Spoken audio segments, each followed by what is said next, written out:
ছায়া মন্ত্রিসভা গঠনে ঘোষণার পর প্রায় 2 মাস পার করে দিয়েছে জামাত ইসলাম। বিপরীতে নিজেদের মন্ত্রিসভার পরিসর আরো বড় করার পথে বিএনপি। প্রধানমন্ত্রী তারেক রহমানের নেতৃত্বাধীন বর্তমান মন্ত্রিসভা আরো বাড়ছে। সূত্র মারফত এমনটাই খবর মিলেছে। মন্ত্রিসভায় নতুন মুখ যুক্তের পাশাপাশি কয়েকটি দপ্তরে দেখা যাবে রদবদল। ঈদুল আজহার পরেই দৃশ্যমান হবে সম্প্রসারণ কার্যক্রম। প্রধানমন্ত্রী ছাড়াও বর্তমান মন্ত্রিসভায় 25 জন পুরনো মন্ত্রী ও 24 জন প্রতিমন্ত্রী রয়েছেন। উচ্চ পর্যায়ের সূত্র বলছে, কয়েকজন উপমন্ত্রী ও সংরক্ষিত নারী আসন থেকে একজন সদস্যকে মন্ত্রিসভায় দেখা যেতে পারে। সম্ভাব্য তালিকায় রয়েছেন বিএনপি স্থায়ী কমিটির সদস্য ডক্টর আব্দুল মাইন খান, সেলিমা রহমান এবং ভাইস চেয়ারম্যান বরকতুল্লাহ বুলু। এছাড়া টেকনোক্রেট কোটায় স্থান পেতে পারেন সৈয়দ মোয়াজ্জেম হোসেন আলাল ও হাবিবুন্নবী খান সোহেল। সূত্রে খবর, প্রতিমন্ত্রী হবার দৌড়ে সবার আগে রয়েছেন ডক্টর মধুদ হোসেন আলমগীর। অন্যদিকে ডক্টর খন্দকার মোশাররফ হোসেনকে সংসদ উপনেতা হিসেবে দেখা যেতে পারে। 2001 সালেও বিএনপি সরকারের মন্ত্রিসভার আকার ধীরে ধীরে সম্প্রসারিত হয়। এবার শুরুতে আকার ছোট রাখা হলেও গুরুত্বপূর্ণ একাধিক মন্ত্রণালয় একক মন্ত্রী ও প্রতিমন্ত্রীর হাতে থাকায় কাজে ধীর গতি লক্ষ্য করা যাচ্ছে।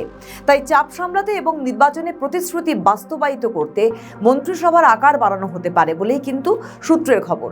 প্রধানমন্ত্রীর বিশেষ ক্ষমতা বলে এই ঘোষণা আসতে পারে বাজেট অধিবেশন শেষে। তবে গুঞ্জন রয়েছে, অন্তর্ভুক্তিমূলক সরকার গঠনের অংশ হিসেবে মন্ত্রিসভায় চমক দেখা যেতে পারে জামাত, এনসিপি কিংবা স্বতন্ত্র এমপি। তালিকায় সবার প্রথমে রয়েছেন রুমিন ফারহানার নাম। ত্রয়োদশ জাতীয় সংসদ নির্বাচনে জামাত জোটের সঙ্গে শপথ নেন রুমিন ফারহানা। বিএনপি সরকারের কঠোর সমালোচনা করেন তিনি। সংসদ অধিবেশনে তুলে ধরেন লোডশেডিং, জ্বালানি সংকট, ব্যাংক ঋণ ও মব সন্ত্রাসের মতো জনগুরুত্বপূর্ণ বিষয়। সম্প্রতি জাতীয় নাগরিক পার্টিতে যোগ দিয়েছেন বেশ কয়েকজন পরিচিত মুখ। ধারণা করা হচ্ছিল এই তালিকায় যোগ দিতে পারেন রুমিন ফারহানা, যা বাস্তবায়িত হলে সংসদের ভেতর ও বাইরে আরও চাপে পড়তে পারে বিএনপি। তাই স্বতন্ত্র এমপিকে হাতে রাখতে দেওয়া হতে পারে মন্ত্রিত্বের প্রস্তাব।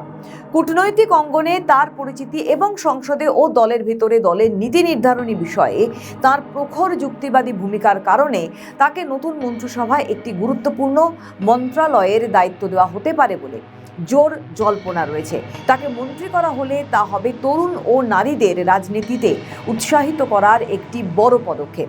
বিশ্লেষকদের মতে, ব্যারিস্টার রুমিন ফারহানা, ডক্টর মাইন খানদের মতো নেতাদের অন্তর্ভুক্তির মাধ্যমে বিএনপি সরকার একটি নতুন বাংলাদেশ গড়ার যে প্রত্যয় ব্যক্ত করেছে, এই মন্ত্রিসভার রদবদল তার একটি প্রতিফলন হবে বলেই আশা করা হচ্ছে।